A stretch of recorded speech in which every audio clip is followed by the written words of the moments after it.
Bonjour à toutes et à tous et bienvenue dans ce 4e webinaire des Ateliers du Succès. Je suis Céline Antoven et je suis ravie de vous retrouver aujourd'hui. Nous allons pendant ce live répondre à un certain nombre de questions que les professionnels de l'hôtellerie et de la restauration se posent à l'aube du plan de relance et essayer de comprendre comment financer sa croissance. Je laisse tout le monde prendre place à bord de ce webinaire. Parmi nous, aujourd'hui, j'ai la chance d'accueillir 4 experts. Monsieur Serge Mesguich, directeur du fonds France Investissement Tourisme pour BPI France, qui nous détaillera toutes les offres d'investissement. J'ai également avec nous la chance d'avoir Delphine Petit, responsable du marché tourisme BPI France, également qui exposera toutes les offres financement. Nous avons aussi Vincent Boussina, consultant chez Appienu, qui précisera les opportunités de subvention offertes par le plan de relance et par les régions. Et enfin, Rémi Ohaillon, président directeur général d'Appienu, qui expliquera comment se dessinent les marchés de niche de demain et donnera des conseils pour présenter un dossier fiable dans ce contexte du plan de relance tourisme. Tout au long de ce webinaire, vous pourrez poser vos questions, questions auxquelles nos 4 experts répondront à l'issue de leurs interventions respectives. Je vous propose de démarrer ce webinaire tout de suite et j'accueille Monsieur Serge Mesguich. Bonjour. Bonjour, bonjour à toutes et à tous. Ravi de vous retrouver cet après-midi. Vous faites partie du comité exécutif de BPI France. Vous êtes plus globalement chez BPI sur la partie investissement. Alors, c'est vrai qu'on voit beaucoup de startups faire des levées de fonds. Moi, ma première question, Monsieur Mesguich, c'est à quel type d'entreprise s'adressent justement vos offres investissement? Alors, dans nos investissements, donc on parle en fait de haut de bilan, donc de prise de participation qui peuvent être en capital, en obligations convertibles, différentes formes, sous forme de capital minoritaire et toujours en capital patient. Donc, ces prises de participation peuvent se faire dans le cadre du continuum que nous avons, ce qui est formidable chez BPI France, à la fois de toutes jeunes entreprises, de start-up, de petites, de moyennes et de plus grandes. Donc, nous pouvons accompagner toutes ces entreprises à ces différentes étapes. Chez nous, en fait, on est organisé de la manière suivante. Moi, je pilote donc tout ce qui est investissement, tourisme, loisirs, dans un domaine qu'on appelle le capital développement. Et nous avons une activité, un département innovation qui n'est pas spécialisé sectoriellement, qui va plutôt s'occuper des startups.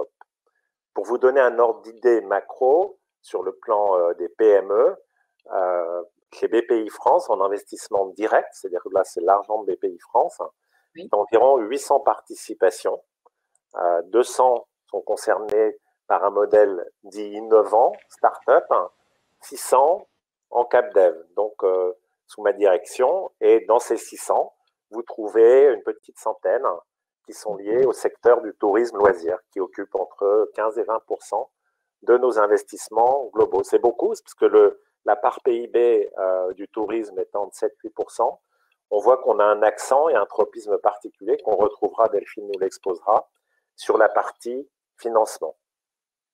Tout à fait, Petit voilà. Qui sera tout à l'heure sur la partie financement.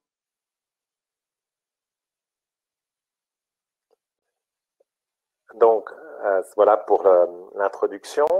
Sur le plan de l'activité, qu'est-ce que c'est finalement ce que je fais au quotidien? C'est animer donc un fonds d'investissement, maintenant plusieurs, parce qu'avec ce qui s'est passé au niveau du Covid, on a décidé de mettre les bouchées doubles. On faisait déjà beaucoup de choses et on va poursuivre notre effort de manière un peu différente, c'est-à-dire en s'intéressant à toutes les tailles d'entreprise. Jusqu'à présent, on était plutôt focalisé sur des entreprises de taille petite, moyenne.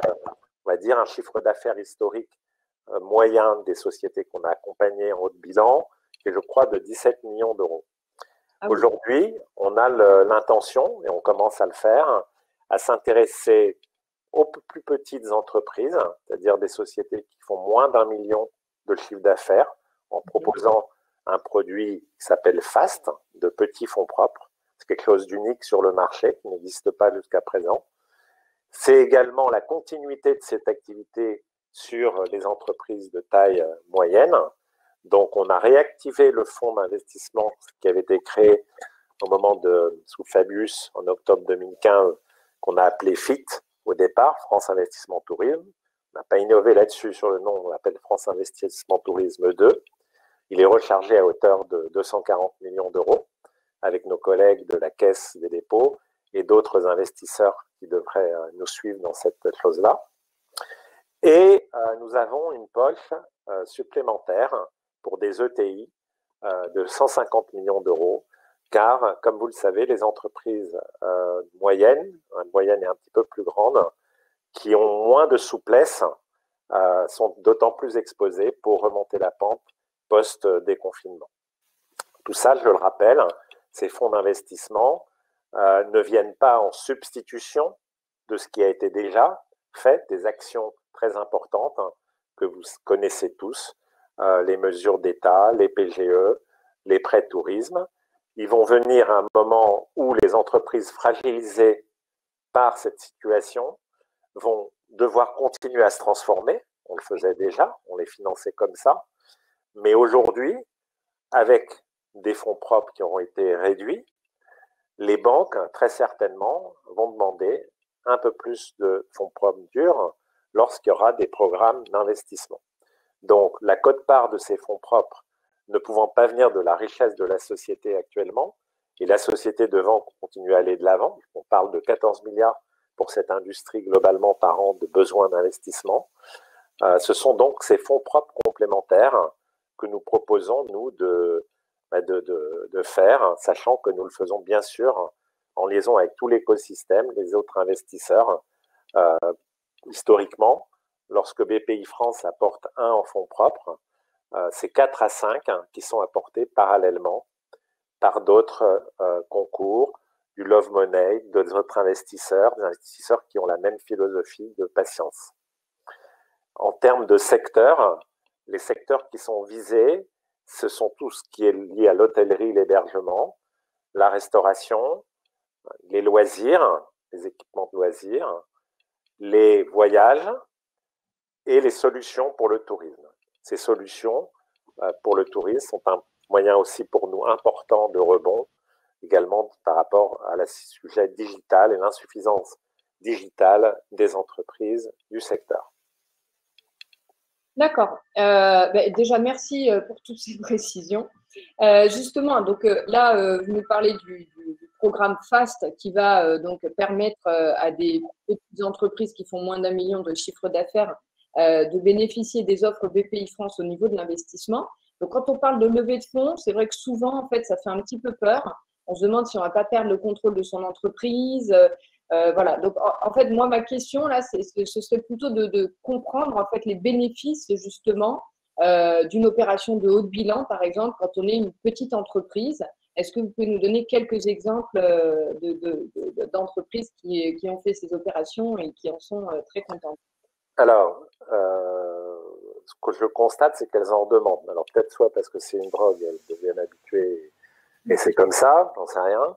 Mais très souvent, lorsque on a convaincu l'entreprise de faire la première étape, c'est soit nous ou d'autres investisseurs, bien sûr, on constate qu'après, ils cherchent à faire une levée suivante, au bout de 4-5 ans ou même avant, parce qu'effectivement, ils y ont pris goût. Alors, pourquoi ça? D'abord parce qu'ils se sont rendus compte que c'était pas on n'était pas si méchant que ça, probablement, j'en sais rien.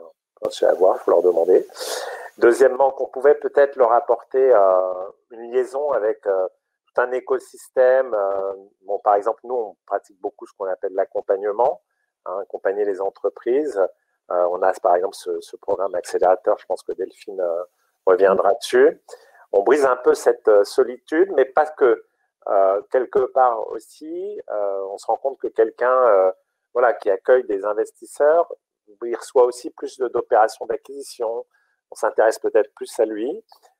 Son banquier peut-être trouve ça assez sympathique de ne pas avoir à retordre dans tous les côtés son dossier pour pouvoir le présenter à son comité parce qu'il a des fonds propres extérieurs. En termes de gouvernance, voilà, nous, on n'est pas savoir-faire, il restera toujours en premier lieu chez ceux qui savent le faire. Comme nous, la finance, c'est ce qu'on sait faire. On va pas prendre voilà, venir au fourneau, bien que je sois excellent cuisinier, bien sûr. Voilà, c'est pas notre truc. Par contre, effectivement, on est aussi vigilant hein, sur le reporting, sur un certain nombre de choses. Les entreprises n'y sont pas forcément habituées. Ça peut être tout à fait bénéfique. Donc, le risque évite pas le danger, hein, c'est-à-dire que ceux qui effectivement pensent que être totalement indépendant reste la meilleure chose et de se financer avec du crédit peut être également une bonne chose. Mais dans certains cas, qui sont de plus en plus nombreux, on a constaté que cet apport en fonds propres a été un bon moyen d'accélérer leur développement. D'accord. Alors, donc, du coup, on a tous envie, en fait, de lever des fonds après votre intervention. Moi, ma question, c'est justement, qu'est-ce qu'il faut faire pour lever des fonds? Alors, je ne vais pas vous demander tout en détail, hein, mais il y a un audit qui est très lourd. Quels sont les délais? Quels sont les décideurs? Est-ce qu'il faut mettre son dossier en région? En gros, comment ça fonctionne? Alors, chez nous, tout est régionalisé. Hein. Moi, j'ai la chance, alors j'ai une petite équipe en fonds propres, donc un peu experte sur Paris, et qui aide en fait les interlocuteurs, enfin des investisseurs, on appelle ça des investisseurs dans notre jargon, en région à monter des dossiers. Donc, ces investisseurs sont devenus de plus en plus autonomes. On a même créé ce qu'on appelle des référents dans le tourisme. On est appuyé par, et on travaille en étroite relation avec nos collègues de financement, hein, qui ont aussi le savoir-faire, les dossiers, etc. Donc, on a un bon échange d'informations qui nous permet d'être actifs. Alors, en termes de process, historiquement, c'est toujours un petit peu lourd, effectivement, ces opérations. C'est un peu lourd parce que déjà, on l'a dit tout à l'heure, il y a cette réflexion au niveau managérial. Lorsqu'on rencontre un dirigeant, alors situation, je dirais, classique hors Covid, ouvrir son capital, c'est une décision à laquelle il réfléchit plusieurs fois, constate, voilà, il rencontre des personnes, etc. Donc, il peut y avoir une phase un peu de, voilà, qu'on apprend à se connaître, et après de montage d'opération. Lorsque c'est décidé, lorsqu'il y a une opération qui doit être montée, en gros, le process entre le premier rendez-vous et le bouclage d'une opération, il prend 2 à 3 mois. Hein. Donc, dans cette partie-là, nous, sur nos propres process, entre effectivement une première lettre d'intention, ensuite suivie donc d'un passage comité, plus la mise en place juridique, ça c'est un mois et demi incompressible. Donc, pour avoir des fonds, là, si on est le 22 septembre, de manière totalement incompressible, il n'y a pas d'investisseur qui peut réaliser d'opérations décaissées avant le 10 ou 15 novembre, 2 mois. Après, il y a la réflexion du dirigeant, il y a aussi la recherche de partenariat, il y a le bon montage du BP, le bon BP sur lequel on doit se mettre d'accord, parce que c'est un process qui, c'est pas simplement technique, l'opération capital, il y a aussi un engagement de l'entreprise. Mettre en place un certain nombre de choses, se mettre d'accord avec ce qu'on va faire ensemble. Donc, un process global, c'est voilà, c'est ce qui se déroule bien.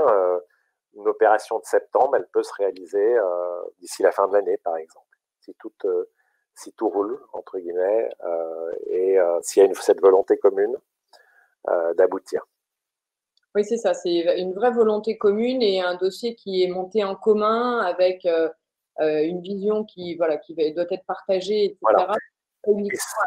Et j'allais oublier, Céline, qu'en fait, sur les dossiers FAST, on s'est un peu révolutionné en disant on va faire un truc encore plus simple.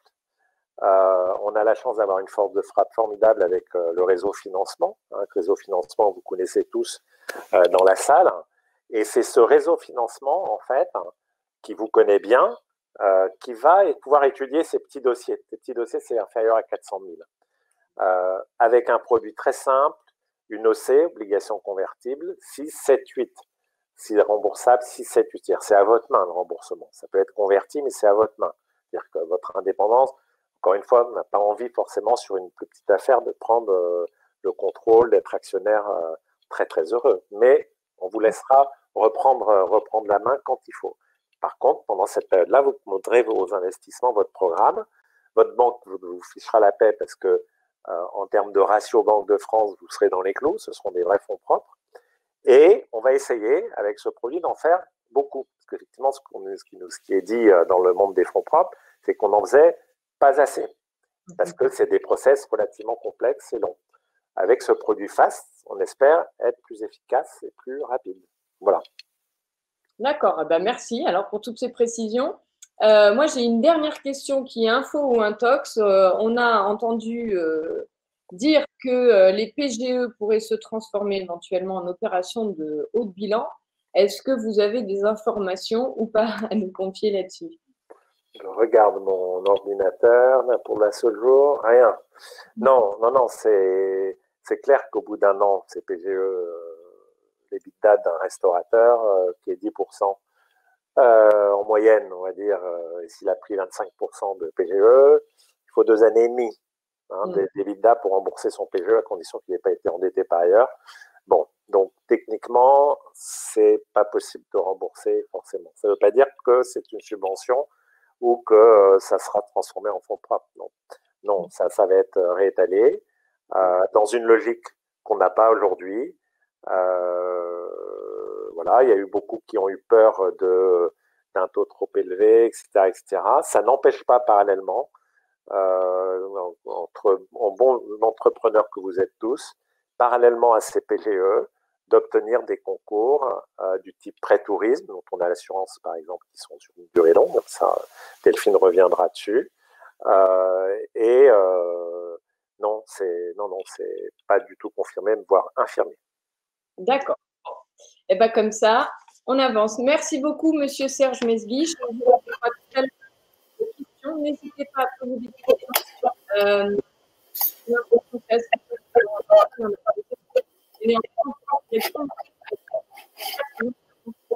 Je fais tout de suite Delphine. Delphine, peut-être très très du marché du confiance investissement. Nous allons en termes d'investissement. Alors, ma première question, c'est quels sont les outils de la BPI pour aider les entreprises à se développer? Oui, alors, bonjour à toutes et à tous. Donc oui, historiquement, BPI France accompagne la filière tant en financement bancaire qu'en contre-garantie de prêts bancaires.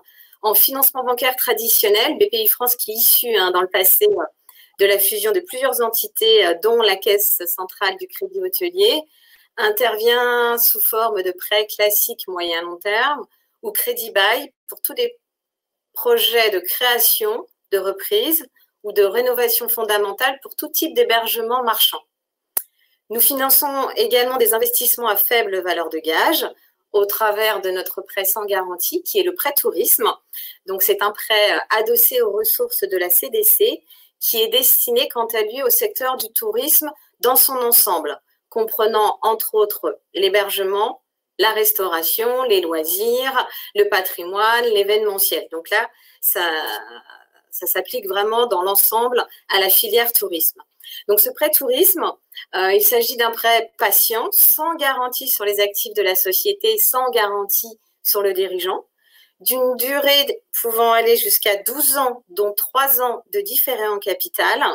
Son montant est compris entre 50 000 et 2 millions d'euros, dans la limite des fonds propres et quasi-fonds propres de l'entreprise à la date de clôture de son dernier bilan. Et il s'adresse tant aux TPE, PME et ETI, possédant 24 mois de bilan minimum et saines financièrement avant la crise. Donc, l'avantage de ce prêt tourisme permet justement aux entreprises d'alléger le poids de remboursement du prêt durant la période de montée en puissance du projet, et d'autre part, de disposer d'une ressource patiente, puisqu'on est sur du 12 ans, pour financer la partie du projet qui habituellement est non couverte par les banques, que sont les investissements immatériels ou corporels à faible valeur de gage, ou pour financer l'augmentation du BFR, qui habituellement est financé à court terme. Et donc, dans le cadre du plan tourisme, nous avons élargi ce prêt tourisme aux mesures Covid pour les entreprises rencontrant un besoin de trésorerie lié à la situation conjoncturelle actuelle, permettant ainsi de résoudre des tensions de trésorerie passagères et non structurelles dans l'attente d'un retour à des conditions normales.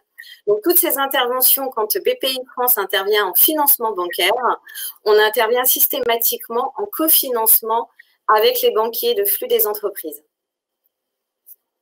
D'accord. Merci pour tous ces éclairages. Effectivement, alors souvent, en fait, on va s'intéresser à BPI, non pas en première instance. On va d'abord aller voir sa banque, alors que bon, bah, c'est un petit peu une erreur parce que vous faites des alliances en cofinancement avec des banques. Est-ce que vous pouvez nous expliquer ce que ça veut dire? Voilà, alors BPI France agit toujours en complément du marché bancaire hein, pour répondre aux différents besoins de financement des entreprises. Et en financement, comme je le disais, on intervient donc au cofinancement aux côtés des banquiers de flux. Nous, BPI France, nous sommes partenaires et non concurrents des banques de la place. Donc, concrètement, ça signifie que nous, BPI France, nous n'avons pas les flux au quotidien des entreprises. Nous allons intervenir ponctuellement sur les financements moyen long terme. Généralement, on intervient à 50-50 hein, quand on a une sollicitation de crédit. Donc, tous les dossiers chez nous sont instruits par nos directions régionales hein, en local. Et à l'issue de l'instruction de ce dossier, avec votre partenaire bancaire, vous aurez 2 contrats de prêt. Un contrat de prêt BPI France et un contrat de prêt au niveau de votre banquier. Les garanties hein, sont prises pari passu avec la banque partenaire. Donc, l'avantage, c'est qu'il y a un partage du risque et cela permet d'accompagner l'entreprise sur du plus long terme en partageant justement le financement avec BPI France. D'accord. Et justement, du coup, vous montez vos dossiers dans une logique d'alliance, si j'ai bien compris, avec les banques. Et qu'est-ce que ça signifie pour une banque, la garantie BPI, justement? Alors voilà, BPI France, comme je le disais, intervient en direct en financement, en crédit bancaire, mais on a aussi la solution de contre-garantie des prêts bancaires. Donc BPI France va octroyer sa contre-garantie sur les prêts bancaires, sur différents types de projets, que ce soit de la création, de la transmission, du développement. Et ainsi, en partageant le risque du financement des PME, BPI France, qui est un établissement de place, va permettre aux établissements financiers, d'une part, une réduction de leur risque de crédit de 40 à 70% selon les projets financés. Et BPI France, au travers de cette contre-garantie, va prendre en charge la perte finale de l'établissement de crédit dans la limite de son assiette de contre-garantie, qui va couvrir donc le capital restant dû à hauteur de sa quote-part de risque. L'avantage hein, de recourir à cette contre-garantie BPI France, c'est qu'on exclut hein, pour le dirigeant de la part de son banquier hein, toute inscription d'hypothèque sur la résidence principale du dirigeant. Et cela implique également qu'on limite les cautions personnelles à hauteur de 50% de l'encours de crédit. Point important aussi, cette contre-garantie de BPI France doit intervenir en renforcement et non en substitution d'un dispositif de sûreté usuel sur les biens financiers qui font l'objet des crédits mis en place par vos banquiers. D'accord, donc merci Madame Petit. Donc on voit effectivement que la BPI a créé des offres effectivement pour aider les professionnels de l'hôtellerie et du tourisme qui font face à des difficultés et voire à financer le modèle de demain. Grâce à vous, Monsieur Serge Mesguich a vendu un petit peu la mèche. Il a parlé de l'accélérateur tout à l'heure. Alors, en dehors des offres investissement et financement, est-ce que Madame Petit, vous pouvez nous détailler les autres offres d'accompagnement qu'a créé BPI France? Voilà, au-delà de ces aspects financiers, tant investissement qu'en financement ou contre-garantie, BPI France cherche à accompagner les clients dans la réussite de leurs projets et de leur croissance. Ça fait partie de notre identité et de notre mission d'intérêt général. Et pour ce faire, on a bâti une offre accompagnement autour de 3 piliers, que sont le conseil, la formation et la mise en relation. Donc, dans le cadre du plan tourisme, pour la filière tourisme, on a mis à disposition plusieurs dispositifs. Donc, on a tout d'abord l'autodiag rebond. Donc là, c'est 15 minutes hein, sous format digital. C'est gratuit et accessible à tous pour faire le point sur l'impact de la crise sur l'activité. On a également 15 heures de e-formation rebond tourisme, également sous format digital, gratuit et accessible à tous pour apporter les clés aux dirigeants pour redémarrer et rebondir. On a un module 360 rebond tourisme qui là est opéré par un binôme formé par un responsable conseil BPI France et un consultant indépendant du vivier de BPI France qui justement permet aux dirigeants de voir ses axes d'amélioration pour financer sa croissance. Et donc, je finirai par l'accélérateur tourisme et loisirs. Donc, c'est un programme d'1 an ponctué de mise en relation, de missions de conseil et de formation avec 5 séminaires effectués par l'EM Lyon et l'Institut Paul Bocuse. Cet accélérateur, c'est vraiment un programme d'accompagnement sur mesure pour accompagner la reprise et la transformation des business models des dirigeants. Donc, cette année, on va lancer notre deuxième promo accélérateur tourisme loisirs en partenariat avec la CDC, qui est destinée donc à des PME dont le chiffre d'affaires est compris entre 2 à 20 millions d'euros et qui compte de préférence au moins 10 salariés et 3 ans d'existence. Donc, n'hésitez pas, si vous souhaitez avoir plus d'informations sur tous ces projets, je vous invite, on a un site dédié sur les offres tourisme au niveau de BPI France, c'est www.tourisme.bpifrance.fr qui récapitule vraiment toutes nos offres. Eh ben, merci beaucoup, effectivement. Merci d'avoir précisé justement cette partie également accompagnement que propose la BPI. Je vais rebondir tout de suite en faisant la transition sur la partie conseil et j'accueille tout de suite Vincent Boussina qui est consultant chez APNU. Vincent Boussina, bonjour. Vous allez nous permettre de mieux entrevoir donc les opportunités de subvention offertes à la fois par le plan de tourisme et également par les régions. Alors, on a compris qu'il y avait beaucoup d'argent qui était investi pour relancer l'économie, pour financer la croissance, les modèles de demain. Maintenant, il y a une question, je pense que tout le monde se pose, c'est que c'est un véritable maquis. Il y a plus de 4000 aides disponibles en France. Donc, en fait, déjà, première question, Monsieur Boussina, vers qui faut-il s'adresser selon son besoin? Oui, merci Céline. Effectivement, maquis de 4000 aides, on avait coutume de dire avant 2015 qu'il y avait beaucoup de dispositifs d'aide différents et qu'il n'était pas forcément facile de s'y retrouver, avec ce mythe en plus de la subvention qui aujourd'hui, soyons très clairs, on n'investit pas parce qu'on trouve une subvention. La subvention permet de compléter un tour de table et de compléter utilement notamment les produits des pays France dans les tours de table. 4000 aides, c'était, on va dire, avant 2015. En 2015, nos régions fusionnent, on divise le nombre par 2, on se retrouve avec 13 régions métropolitaines. Et donc aujourd'hui, le chef de file du développement économique, c'est la région. C'était en tout cas le cas et l'objectif de faire des guichets uniques pour que la lisibilité soit plus simple, pour savoir vers qui s'adresser pour avoir une subvention. C'était avant le Covid. Effectivement, le Covid a un petit peu changé la donne puisque en parallèle des régions qui devenaient chefs de file des aides et des subventions aux entreprises, l'État s'en était désengagé et la crise sanitaire du Covid et la réponse de l'État à travers ses opérateurs, à travers BPI France et la Caisse des dépôts notamment, a redonné une place aussi importante et notamment dans le secteur du tourisme et du plan national aux interventions de l'État. Je dirais qu'aujourd'hui, vers qui se tourner au-delà des prêts des produits BPI France, l'ensemble des mesures prises par l'État sont assez bien maîtrisées des comptables. Aujourd'hui, on parle notamment du fonds de solidarité qui a été mis en place dans l'urgence, de 1 500 € par mois pour pallier au déficit de chiffre d'affaires. Le FNE Formation, qui est aussi un dispositif, là pour le coup, national, qui permet, quand vous avez un salarié en activité partielle, eh bien, d'avoir une prise en charge typiquement de 1 500 € TTC sur son action de formation, les langues, la prise en main d'un logiciel, la nouvelle aide à l'embauche d'un jeune de moins de 26 ans, 4 000 € depuis le 1er août. On a 4 mois pour la demander et à partir du mois d'octobre, la plateforme va s'ouvrir pour pouvoir en bénéficier. Les moratoires, effectivement, de charges. Je invite tout le monde à commencer de considérer la chose et le remboursement si ce n'est pas encore fait, puisque les URSSAF, effectivement, vont commencer à faire les reprises sur les charges qui n'ont pas été payées dans l'urgence. Et puis, plus globalement, les comptables maîtrisent assez bien, on va dire, tout l'ensemble des dispositifs qui sont repris sur une plateforme nationale qui est assez bien faite, plantourisme.fr, qui reprend tous ces dispositifs.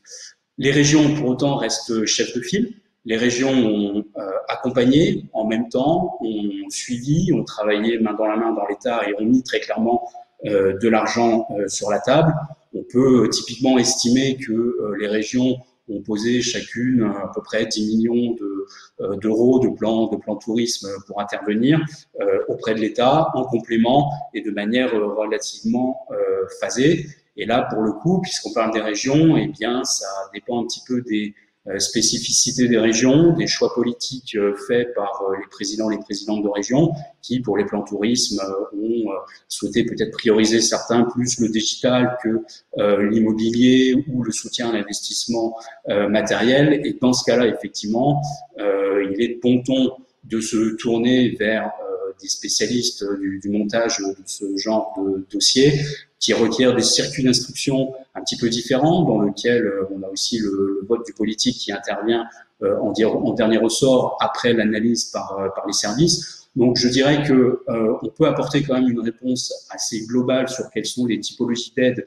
et typiquement quels sont les investissements qui peuvent être subventionnés par les régions, mais c'est vrai que je vous invite à vous rendre aussi sur chaque site des régions pour avoir une première approche, une première lecture déjà de ce qu'il est possible de faire dans votre région.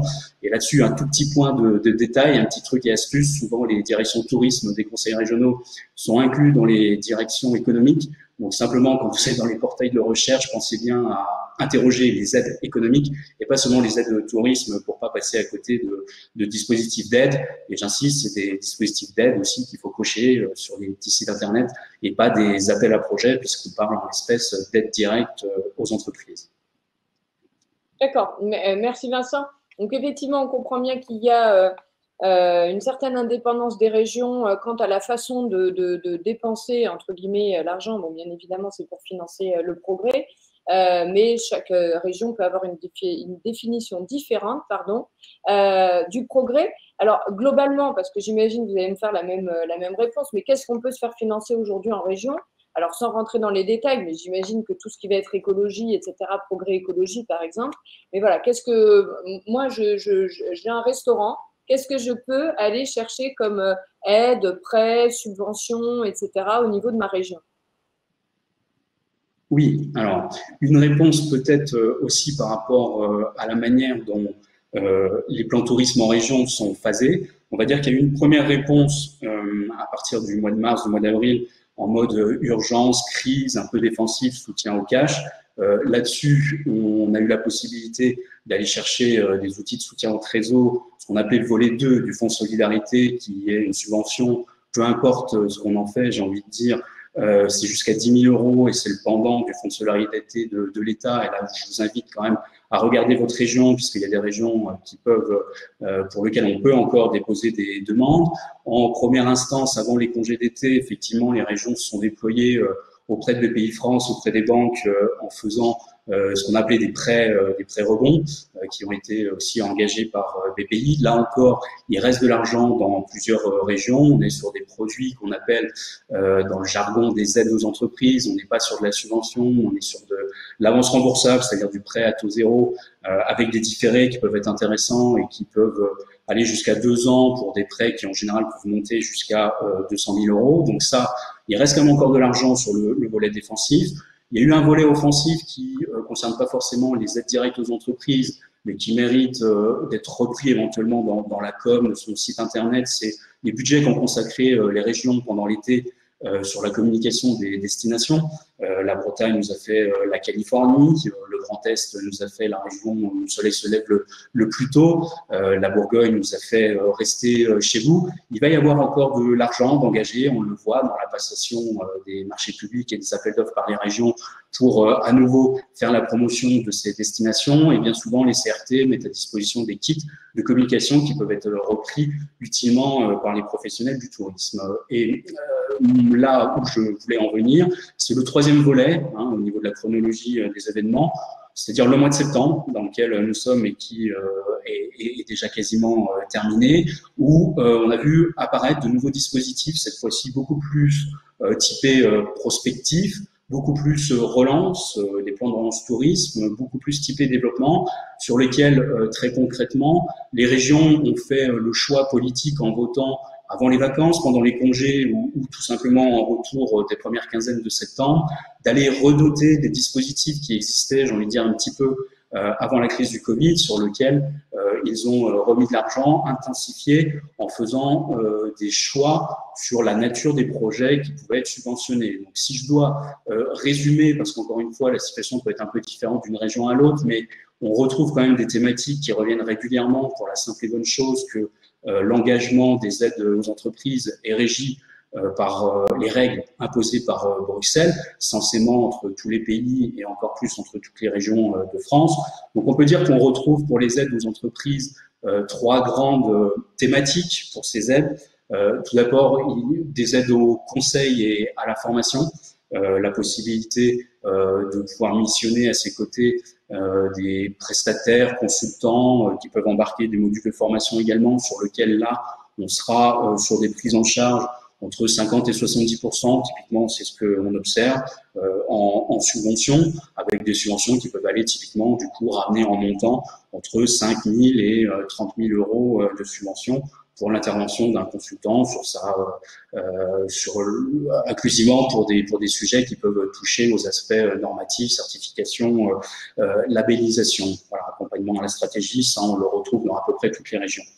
La deuxième grande thématique d'aide qu'on peut retrouver dans certaines régions plus que d'autres, c'est celle du digital, autour des réglementations des aides à l'innovation, où là, typiquement, le message passé par les régions, c'est on souhaite pouvoir effectivement vous aider, vous accompagner à passer un cap. C'est évidemment l'une des leçons que nous a enseigné le Covid, la montée en puissance du digital dans ce secteur d'activité. Et là, pour le coup, on va retrouver des dispositifs d'aide avec des prises en charge en subvention qui peuvent être entre eux aussi là 50 et même jusqu'à 70% sur certaines régions pour de la prise en charge de je sais pas, par exemple changement de logiciel de caisse, renouvellement d'un parc informatique, la prise en charge d'abonnement à une marketplace, un site internet. C'est donc en général des acceptations assez larges sur la nature des dépenses. Encore une fois, le mot-clé, c'est le digital. La plupart du temps, pour pas dire toujours, les codes NAF 55 et 56, hôtellerie, restauration, sont éligibles. Et là, on trouve des subventions qui peuvent aller entre 1 500 et 5 000 euros, qui prennent la forme de dénominations comme des aides au numérique, des aides au digital, des chèques numériques. On peut citer par exemple la région Île-de-France qui fait un chèque numérique de 1 500 euros aux artisans et aux commerçants dont les codes NAF 55 et 56 vont faire partie. On a la région Sud aussi qui a lancé un dispositif qui a marché très très fort, qui est parti comme des petits pains, si je peux le dire comme ça, quand ils l'ont mis en place le 20 juin, mais qui va être redoté et qui arrive, un dispositif qui s'appelle Réaction, reprise des acteurs du tourisme par l'innovation et l'optimisation numérique. La région Rhône-Alpes en a fait aussi, et le dispositif va être redoté. Et puis pour terminer sur la troisième typologie, on va dire, de dépenses qui peuvent être faites, eh bien là on monte peut-être crescendo dans les montants des dépenses faites par les professionnels qui peuvent être objet de subventions. J'entends investissement matériel, investissement même immobilier, où là on va être très clairement sur de la subvention aux immobilisations. Et on va être sur des exemples de projets comme l'acquisition du spa, du food truck, la réorganisation de la terrasse avec bien évidemment la prise en compte des mesures Covid, l'Eurolift, etc., etc. Où là, on peut difficilement donner d'emblée quel peut être le montant de la subvention, mais moi j'ai coutume de dire que il faut se projeter parce que ça dépend aussi de si on est dans une zone qui présente un zonage particulier et de la taille de notre entreprise. Mais typiquement, en moyenne, ces subventions peuvent aller jusqu'à 20%. Alors quand il reste de l'argent, mais il reste quand même de l'argent dans la plupart de ces dispositifs régionaux, avec des plafonds d'aide qui sont souvent de 200 000 euros, qui sont engagés au titre de ce mot un petit peu barbare qu'on entend parfois dès qu'on parle d'aide aux entreprises, qui s'appelle le de minimis, et qui impose comme règle qu'on puisse être éligible à ce type de subvention que tous les 3 ans. Voilà, sur ce dernier point, moi j'attire votre attention sur le fait que on peut lever le doigt et demander et interroger son service régional. Alors c'est pas toujours facile parce que la contrepartie d'avoir fait des logiques avec des guichets uniques au niveau des conseils régionaux, c'est qu'on n'a pas toujours le numéro de téléphone qui va bien pour avoir le ou la chargée de mission au bout du fil, mais on peut lever le doigt pour dire, écoutez, j'en ai bénéficié il y a 2 ans, pour la simple et bonne raison qu'aujourd'hui, c'est plus de mon point de vue un motif qu'on peut vous opposer pour que vous puissiez revenir représenter un projet, surtout que le monde a changé.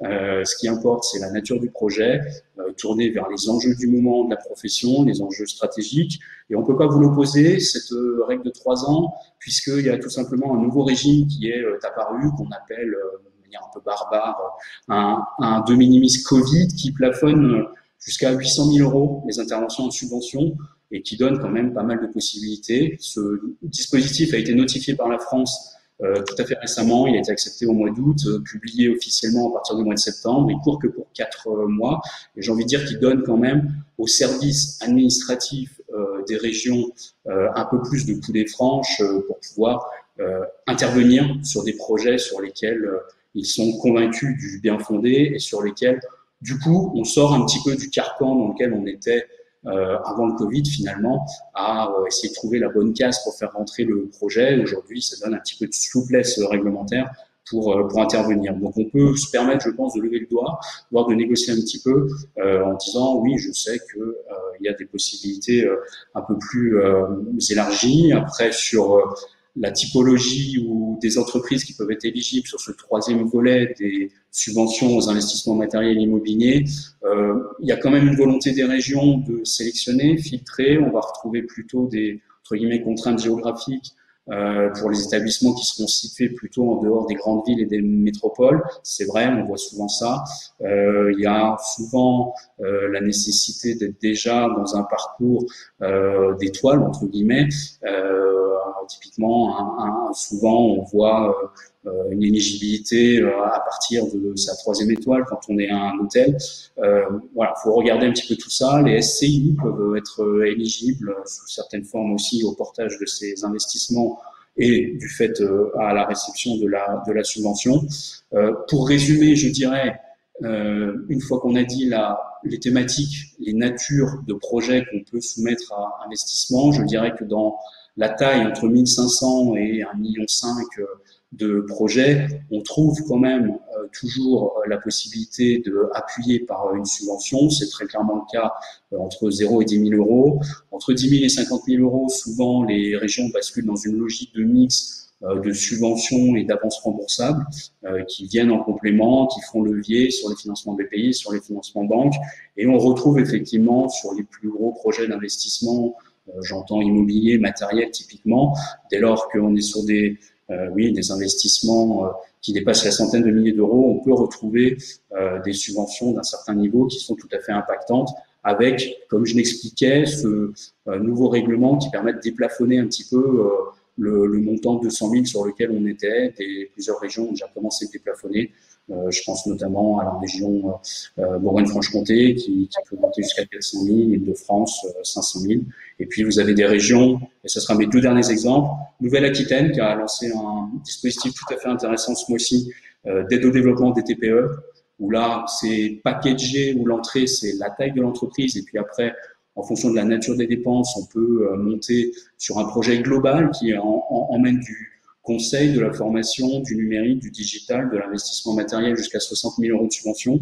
Et puis, on a la région Occitanie aussi qui a repris un de ces dispositifs, qu'elle a renommé Contrat Relance Tourisme, où là, on retourne sur une logique de subvention jusqu'à 200 000 € avec un package, on va dire, qui est, j'ai envie de dire, venez avec votre projet et on vous dira comment on peut vous aider. Eh ben, merci Vincent Roussina, c'est un vrai régal de vous écouter et de voir un petit peu de tous les rouages internes. Alors, on a bien compris effectivement tous les besoins, en fait, la nature des besoins qu'on pouvait éventuellement subventionner par les différents groupes. Et on a bien compris également une indépendance. Il y avait des régions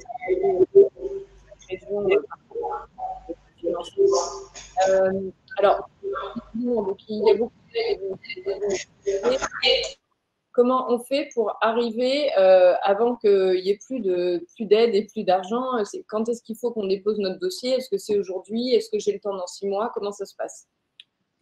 Alors effectivement, un petit message sur le timing. Je pense que c'est maintenant qu'il faut y aller. Très clairement, la période par rapport à cet argent, c'est 15 septembre 15 novembre. Il y a plusieurs raisons à cela. Les fonds qui n'ont pas été engagés par les régions doivent l'être très rapidement. Elles doivent passer par deux comités, un comité des techniciens qui peuvent vous donner un go tout de suite qui vous permettent, vous, de vous lancer dans vos investissements, puisque le principe de base, c'est on ne lance pas, on peut commander avant d'avoir déposé son aide et puis d'avoir obtenu une réponse favorable. Après, l'aide, elle est toujours versée sur la base de justificatifs que sont les factures qui doivent être forcément datées d'après la date de votre dépôt de dossier, même si vous n'avez pas encore la décision finale puisqu'elle doit passer par un deuxième comité où là, c'est le politique qui vote pour votre aide. Vous pouvez, généralement, il y a un petit peu de souplesse, commencer d'engager vos dépenses. Donc, j'ai envie de dire, il faut y aller maintenant puisqu'un des écueils des aides, c'est celui du premier arrivé, premier servi. Il reste de l'argent. Il y a aussi des régions qui ont encore un petit peu de fonds européens. Je ne rentre pas dans le détail des fonds européens, ça paraît toujours un petit peu compliqué, mais là-dessus, très clairement, ça ne fait que renforcer le fait que c'est maintenant qu'il faut y aller. Pourquoi? Parce que certaines régions ont repris des fonds européens pour redoter les dispositifs que j'ai évoqués tout à l'heure. Les fonds européens, ça marche par période de 7 ans, 2014-2020. On repart sur un nouveau budget de 7 ans à partir de l'année prochaine. Brexit, le budget européen n'est pas encore arrêté. On ne sait pas quelle est la taille du gâteau pour la France. On sait encore moins quelle est la taille du gâteau pour les régions. En général, les fonds européens qui arrivent, c'est à peu près l'équivalent d'un exercice budgétaire gratuit, si je peux utiliser ce mot. Mais ce qui est sûr, c'est que d'expérience, les régions ne seront pas prêtes au premier semestre de l'année prochaine pour engager ces fonds européens.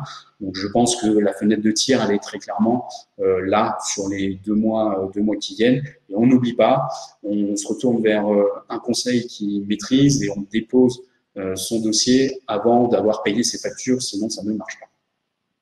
D'accord. Donc, c'était ma dernière question, justement, parce que je trouve ça passionnant, mais en même temps, je me dis, si demain, je dois me faire financer quelque chose, je vais être complètement perdue. Donc, vous faites bien de préciser, effectivement, de se faire conseiller, en tout cas, dans le montage de son dossier, et de rappeler que c'est tout de suite, maintenant, qu'il faut y aller. Merci, Vincent. Alors, donc, justement, on a parlé financement du progrès et montage de dossier. J'ai un petit peu d'écho. Je ne sais pas si vous m'entendez. On vous entend difficilement, Céline. Difficilement, là, vous m'entendez? Ça y est, c'est beaucoup plus clair. C'est beaucoup plus clair, d'accord. Bonjour. Bonjour. Je suis ravie de vous accueillir, vous êtes présidente des générales PNU. On a préparé ce webinaire ensemble. Rémi, vous avez dit attention, Céline, avant même d'aller chercher, il faut déjà se demander quel modèle commercial, quel offre, quel positionnement pour les prochaines années. Vous m'entendez? Oui, je vous ai difficilement entendu, Céline, mais je crois qu'en fait, l'idée de la question, c'est de dire, au final, on finance quoi ces 10 prochaines années? Oui. Ouais, écoutez, ce que j'ai envie, c'est de vous partager, moi, le fond de la pensée. C'est vrai que le titre du webinaire, c'est comment financer sa croissance. Et je crois qu'il ne faut pas uniquement financer la croissance. Je crois qu'il faut aujourd'hui financer, moi, ce que j'appelle la mutation, la transition et le progrès. Alors, je m'explique. La mutation, par exemple, c'est un chef d'un restaurant gastronomique qui décide de se lancer dans un food truck, qui crée un nouveau chiffre d'affaires. La transition, c'est une réflexion autour des travaux dans un établissement dans lequel on peut prendre en compte, par exemple, les économies d'énergie. Et puis enfin, moi, celui qui me passionne le plus, c'est le progrès, parce que lui, il est immense et il prend ses inspirations, de mon point de vue, dans les nouvelles attentes des consommateurs. C'est-à-dire que on voit dans les études qu'on mène aujourd'hui que les consommateurs aujourd'hui ils veulent payer le juste prix dans un écosystème proche de leur territoire qui offre du sens. On le voit par exemple dans les centres-villes, le télétravail a bouleversé complètement l'organisation et qu'en l'occurrence on a certains hôtels qui sont en train de qui transforment leurs chambres en coworking. Donc ça c'est le progrès, si vous voulez, c'est en fonction des attentes du consommateur. Donc, vous m'entendez clairement, là? Très bien, je vous ai retrouvé. Donc, j'ai bien compris. Donc, on parle de mutation, de transition, de progrès. Comment fait-on pour trouver les bons axes, justement? Alors, depuis le déconfinement, moi, j'ai eu la chance de rencontrer à peu près une centaine d'entrepreneurs. Et moi, il y a quelque chose que je trouve très inspirant. c'est que enfin on se pose la question du pourquoi et pas du comment. Et ça, c'est essentiel. Vous savez, pendant longtemps, moi, je pense qu'on a été dans une société, pas qui avait peur de mourir, mais qui avait peur de s'ennuyer. Et en fait, on avait une consommation un peu par abondance, voire par outrance. C'est l'histoire des fraises en hiver, quoi. On avait la sensation qu'il fallait tout le temps. Et puis, depuis à peu près 5 ans, j'observe une tendance où les consommateurs veulent du sens, dans la manière de consommer, ils veulent pas seulement les bénéfices du produit ou du service, ils souhaitent adhérer à une philosophie d'une enseigne et d'une marque. Donc moi, je crois qu'il est important pour une marque de définir aujourd'hui son ADN, par exemple à travers un manifeste, un livre de marque. Il y a des tas d'outils qui existent, mais il faut comprendre les engagements. Et quand je parle, moi, au marché financier, quand j'accompagne des entrepreneurs envers des banques, des pays ou des sociétés de levée de fonds, je me suis aperçu que ces engagements, cette connaissance des consommateurs, la manière dont on voulait être différent, c'est aussi important que le budget prévisionnel ou les études de marché. Et je crois que demain, c'est effectivement financer ce progrès et le comprendre qui va être important. Alors, sur le long terme, justement, qu'est-ce que ça veut dire pour vous un modèle qui est bâti sur le pourquoi plutôt que sur le comment? Alors, le mieux, si vous voulez, c'est que je le nourrisse d'exemples. Alors, en ce moment, sur la partie mutation, par exemple, on accompagne des restaurateurs et les traiteurs aussi, alors plutôt sur la cible grand public, sur la mise en place de food trucks. Alors, l'idée, elle est simple. Le client, en ce moment, il ne va pas au restaurant. Comment on fait pour aller directement chez le client? Et plus particulièrement sur des zones de province où on s'aperçoit que imaginer des parcours dans des villages pour les animer à travers une manifestation gastronomique, ça fonctionne et les premiers échos sont en rendez-vous. On développe des concepts de dark kitchen. Alors, la dark kitchen, qu'est-ce que c'est? En fait, c'est un laboratoire de cuisine qui s'installe souvent en périphérie des villes parce que les loyers sont plus accessibles, on est dans des zones de revitalisation, d'aide un peu plus importante. Vincent l'expliquait tout à l'heure sur, par exemple, une aide aux subventions. Et là, on va créer en fait 5, 6, 7 enseignes qui peuvent aller d'une cuisine asiatique à une cuisine espagnole à une cuisine française, mais un seul lieu de production. Et on utilise comme point de vente des plateformes qu'on connaît tous, Deliveroo, Uber Eats, mais surtout on utilise aussi des plateformes qui sont les sites officiels et qui permettent d'avoir beaucoup d'agilité. C'est-à-dire que si, je prends l'exemple du hamburger, si le hamburger ne marche pas, on ferme le site et on réinvente le site du sushi, évidemment en maîtrisant toute une connaissance autour de cette technique-là. Donc là, si vous voulez, c'est des concepts novateurs qui fait qu'on ne met pas d'argent dans son lieu réceptif, mais on met un peu plus dans le digital et on n'a qu'un seul lieu de production. Donc ça, c'est pour la cible grand public. J'essaye de vous nourrir d'exemples. Sur la cible professionnelle, en ce moment, sur la restauration, on accompagne des établissements sur le financement des technologies, par exemple, de plateaux repas. C'est-à-dire qu'on a constaté que les entreprises aujourd'hui avaient besoin d'avoir des plateaux repas livrés dans leur entreprise, voire livrés dans des lieux de télétravail. Et en fait, il y a à la fois le parcours digital, mais le parcours du dernier kilomètre. Comment on fait pour organiser ces ventes-là? Je vous donne des exemples très concrets. On a des entreprises qui commandent aujourd'hui des plateaux repas pour leur entreprise parce qu'ils ont un comité de direction, mais en même temps, le site Internet s'est transformé comme un lieu de collecte pour la totalité des collaborateurs qui veulent se faire livrer du sandwich à une soupe. Donc là, on a travaillé autant le côté front office que le côté back office de logiciels hyper performants qui sont des ERP très puissants permettant de répondre à ces besoins. Donc, il y a un phénomène, si vous voulez, que l'on ressent. Par exemple, on a d'autres maisons qui ont développé énormément le concept de la restauration chez vous. Et moi, je pense que c'est un vrai métier des traiteurs ou des restaurateurs qui sont en train de s'inventer. Pourquoi? Alors, parce que souvent, on finançait des camions qui pouvaient livrer jusqu'à 500 personnes et polluants, alors qu'aujourd'hui, on travaille sur des concepts de financement de voitures électriques dans lequel on peut avoir une chaîne du froid ou une chaîne du chaud, où à l'intérieur, on va mettre un cuisinier et un serveur et on va pouvoir répondre à des manifestations de maximum 25 personnes dans lequel on fait de la cuisine à domicile, c'est-à-dire chez l'habitant ou dans des entreprises. Donc, en fait, les traiteurs sont en train de réinventer l'événementiel, pas sur la masse, mais sont en train d'inventer l'événementiel sur le sur-mesure. Et étonnamment, les prix et les marges sont meilleurs parce que le consommateur comprend qu'il a un service aujourd'hui qui est proposé. Oui, alors merci Rémi. Alors, il y a nos amis hôteliers qui sont là également. Je pense que c'est important également de ne pas les oublier. Est-ce que vous avez des exemples pour nos amis hôteliers? Oui, alors évidemment sur l'hôtellerie, alors il y a plusieurs cas de figure, hein. On parlait tout à l'heure de l'emplacement de l'établissement. Je m'aperçois qu'en province aujourd'hui, nous on est le plus sollicité sur comment on fait pour déployer toute son offre de services et ses campagnes autour de l'onotourisme. Et ça, c'est quelque chose auquel je crois beaucoup parce qu'on a une clientèle qui était passionnée de gastronomie. Ensuite, ils ont été passionnés de farniente. Il a fallu imaginer des spas. Et en ce moment, c'est incroyable comme les consommateurs veulent du culturel et plus particulièrement autour de notre richesse des vignobles. Et même, on fait des alliances avec des maisons de Champagne, des maisons de Bourgogne, des maisons, je cite celle-ci parce que c'est les derniers qu'on a fait.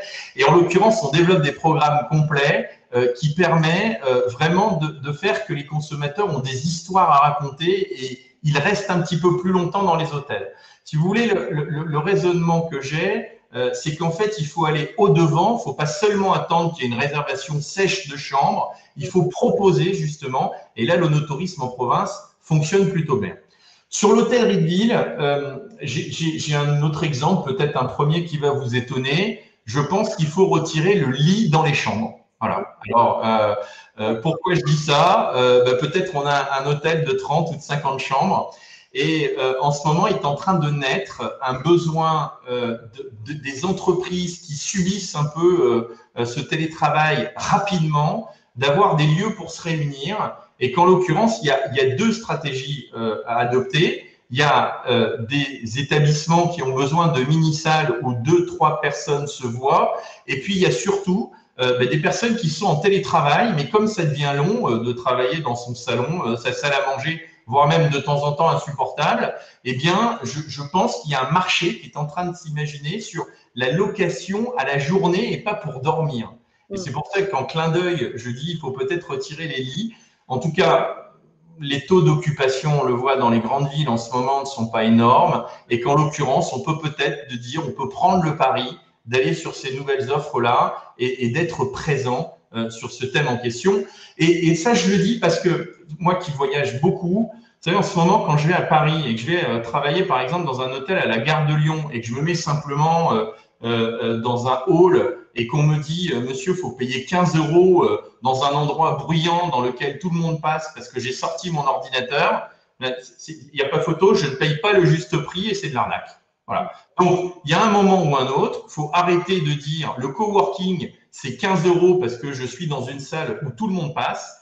Moi, je suis prêt peut-être à payer 40 ou 50 €. Ce n'est pas encore le prix d'un hôtel, j'en suis bien d'accord, mais dans un espace clos dans lequel je puisse avoir des conversations privées. Donc, adapter peut-être, je pense, l'offre. En tout cas, on a des établissements qui aujourd'hui sont en train de financer des équipements de chambre un peu différents. Alors, ça, si vous voulez, c'était deux exemples entre la province et puis Paris. Et puis, si je vais un peu plus loin, je crois qu'il y a des modèles économiques qui sont beaucoup plus en souffrance dans l'hôtellerie. En l'occurrence, ce sont les hôtels de séminaires ou de corporate. En ce moment, sachez qu'on a imaginé ou on réfléchit de carrément faire pivoter le modèle de ces hôtels-là. On s'est rendu compte qu'il y avait une tranche d'une population aujourd'hui qui arrivait à un bel âge et qui vivait souvent dans des maisons individuelles isolées ou qui vivaient dans des appartements isolés parce que, je le rappelle, 50% des personnes en France divorcent et qu'en l'occurrence, eh bien, ces personnes qui sont isolées sont encore au bel âge et ils ont envie de se réunir et de profiter de services. Eh bien, moi, je crois qu'on peut peut-être imaginer demain de venir financer non plus des hôtels qui se louent à la journée, mais qui se louent à l'année, dans lequel les chambres seraient vides, mais on viendrait avec ses propres meubles et que l'on apporterait des services de conciergerie ou des services où les gens se rencontrent et ils ont la possibilité de partager des moments ensemble.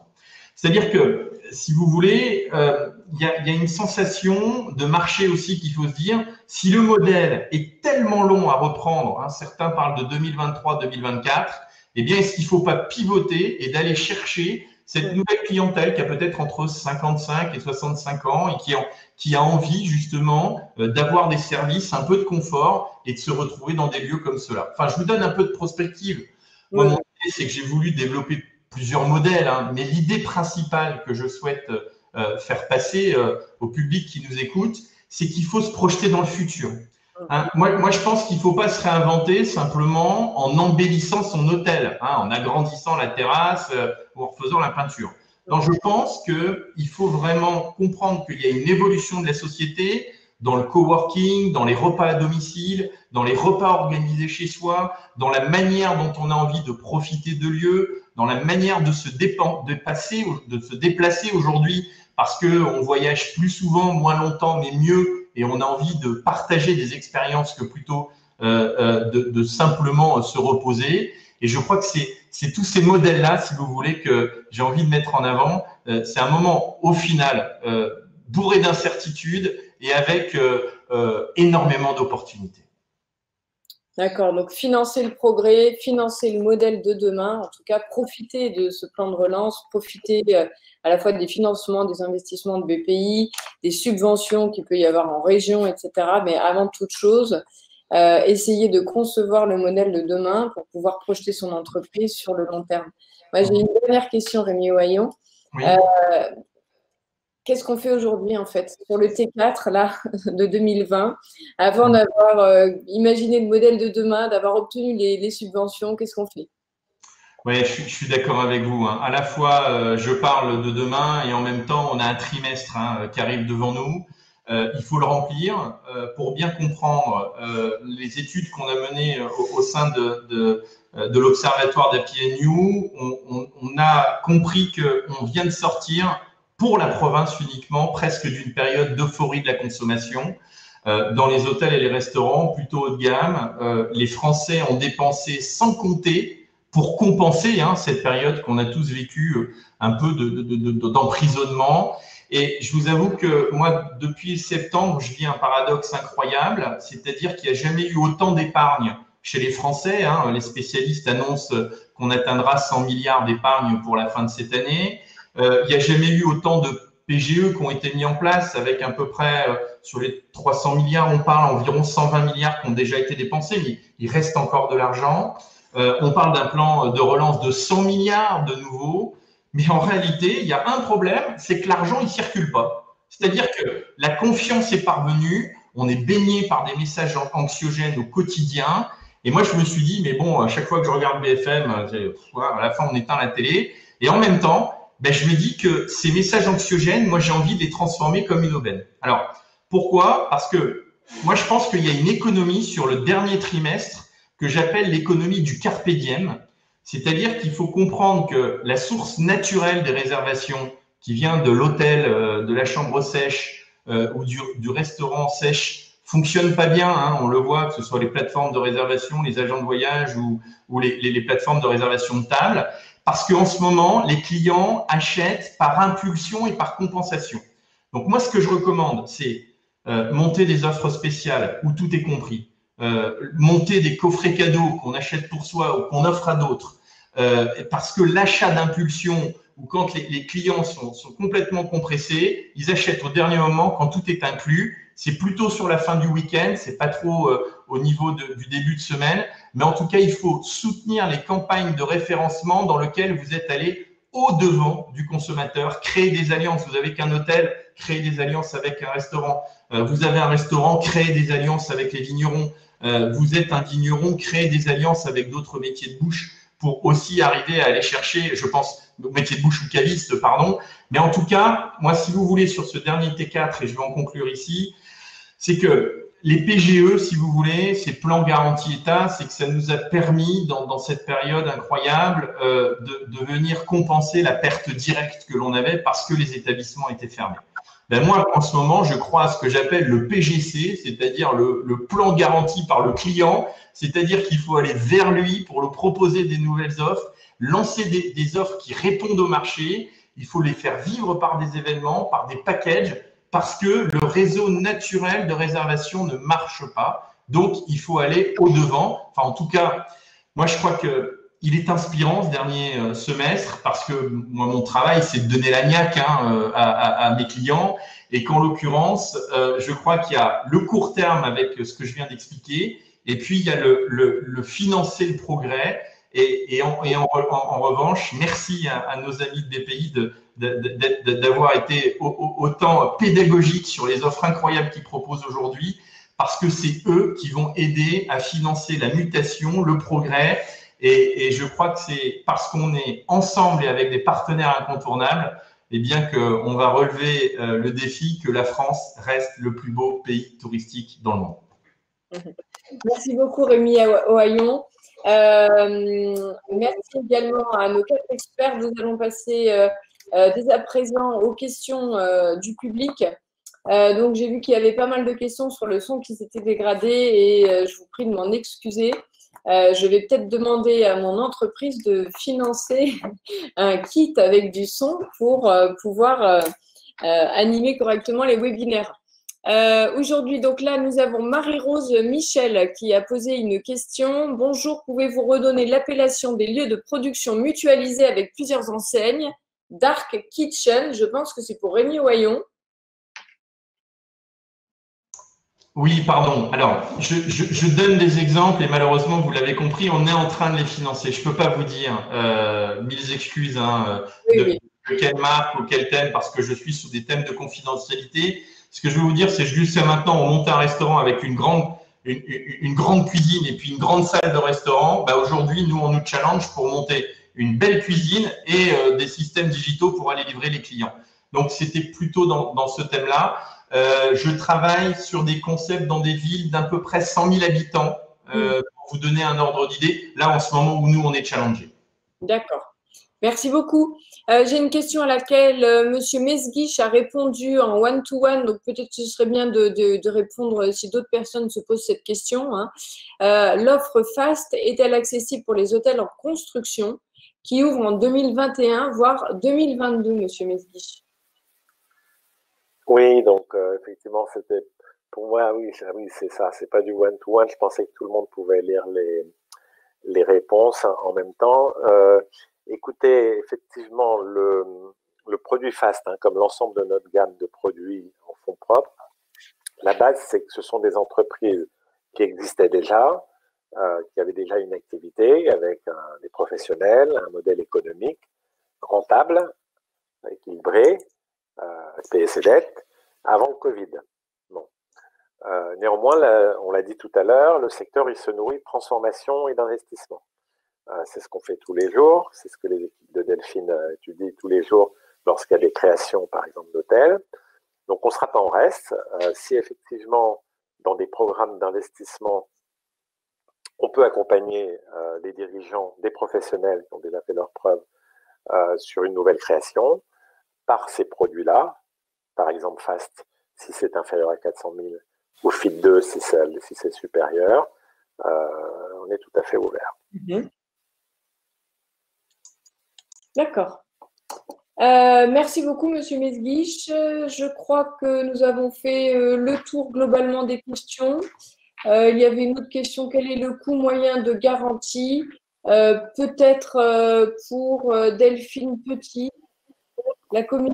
Voilà, donc comme je l'ai indiqué, voilà, la commission de garantie BPI France est calculée en fonction de la finalité du projet, qu'on soit en création ex nihilo, développement ou transmission, renforcement de la trésorerie. Donc, cette commission est calculée en fonction de la finalité du projet, de la quotité de notre contre-garantie, de la durée de financement et du capital restant dû. Donc, comme il y a une multitude de propositions, là, j'invite vraiment les clients à se rapprocher de leur banquier ou directement de nos directions régionales en local, là où vous êtes implantés, pour que voilà, la réponse soit la plus précise possible en fonction de votre projet. D'accord, parfait. Merci Madame Petit. Il est temps pour nous de clore donc ce 4e webinaire des ateliers du succès. N'hésitez pas à partager le lien vers le replay que vous allez recevoir à la fin du webinaire immédiatement par email. Merci encore d'avoir participé. Merci à nos 4 experts, Monsieur Serge Mesguich, directeur du Fonds France. Merci, bravo. Monsieur Serge, tu voulais dire Monsieur Serge, hein? Delphine Petit, responsable du marché tourisme BPI France. Vincent Bustina, consultant Happy & You. Et enfin, Rémi Ohaillon, président directeur général d'Happy & You. Merci à tous et à très bientôt. Bonne journée. Merci, au plaisir.